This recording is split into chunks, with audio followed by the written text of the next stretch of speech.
All right, everybody. Couple quick observations because, boy, that was a weird first half. I would say exciting. I would say puzzling, confounding, all of the above. I got about 5 minutes here. I was not planning on doing a halftime stream, but people were blowing up Twitter. And I mean, again, just a weird first half. Let me give a quick recap for people. I'm sure everybody's watching this game because, of course, it's a CBS game, last game of the year.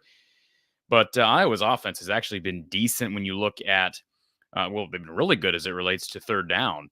And that's kind of been the big storyline for me so far.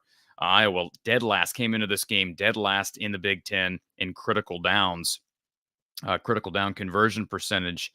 And for the day, Iowa is 6 of 12 on critical downs. That's a number you can live with, especially when you have 12 critical downs in one half. 12 first downs to 3 for Nebraska. The big storyline has been a couple of field goals being blocked inside of 30 yards.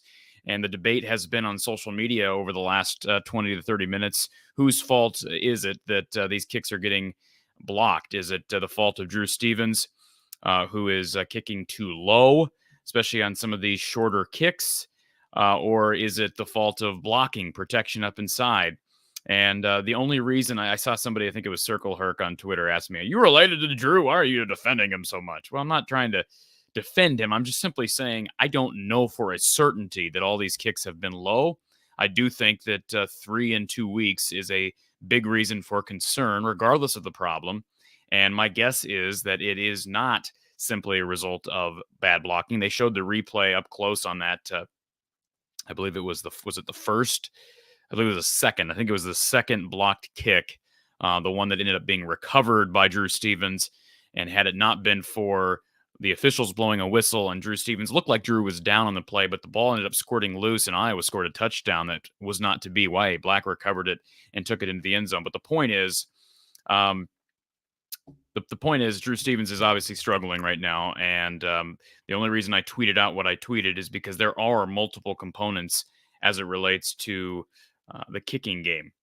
John Steppe, Cedar Rapids Gazette. I do not follow John on Twitter. I don't really know John very well, but I did see that somebody sent me this tweet just a couple of minutes ago that Brian Ferentz was seen yelling at Drew Stevens as Stevens walked down the sideline.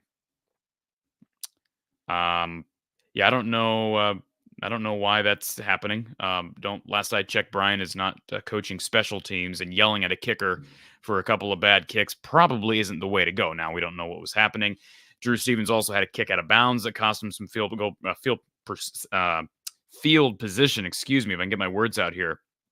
But overall, Iowa really controlling the line of scrimmage. If it wasn't for one super explosive play given up by Deshaun Lee and that Iowa defense on a 3rd and long from Chubba Purdy, Iowa would be up 10-0.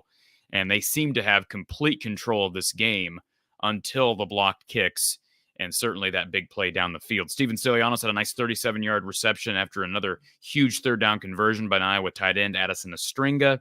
Iowa ended up sneaking Deacon Hill into the end zone on 3rd and goal for a touchdown, a 7-play drive, 51 yards on 7 plays, and Deacon Hill scores the touchdown. There have been a couple of weird special teams gaffes besides just the missed field goals, the blocked field goals. There was a Jackson Rexroth forced fumble on a Nebraska punt return. Carson Shire recovered that one, gave Iowa field position, and Iowa had a weird delay of game on a Drew Stevens kick, which, by the way, he made until, right before he missed that first kick. So very strange first half, folks. Iowa up 10-7. I did tweet out at a couple different points in this game. I said, hey, I think Iowa's going to win this game, and I don't really have any reason to doubt that result just because of the 10-7 first half score. I think Iowa's controlling the line of scrimmage. They haven't ran great, but they have busted off a couple of nice runs from Caleb Johnson and Layshawn Williams. As always, the red zone offense has struggled. We've got a drop from Caleb Brown in the end zone. Would have been a touchdown. So overall, weird first half. I guess we could expect nothing less from an Iowa-Nebraska game, but I expect Iowa to win this game. And as I say this, I see Coach Don Patterson is calling me as we speak. So I'll let everybody go. Just wanted to hop on here for a couple of minutes, kind of give my explanation as to just my thought process on the whole kicking thing. I admit that Drew Stevens is struggling right now. I still got confidence in that young man. and his season last year speaks for itself. Guys are going to go through struggles at times. He's obviously pressing, dealing with some struggles right now. Hopefully they get it figured out. I know it's really cold, and I was told the football, as it always is when it's really cold out, the football is going to be hard and harder to kick. No excuse, though, and certainly LeVar Woods, Drew Stevens, and company want to get those issues cleaned up. Halftime, 10-7 over on CBS. I'll be with you live following the game for postgame coverage with Coach Don Patterson. Join us right back here live after the game, Iowa postgame with Coach Don Patterson. Enjoy the second half.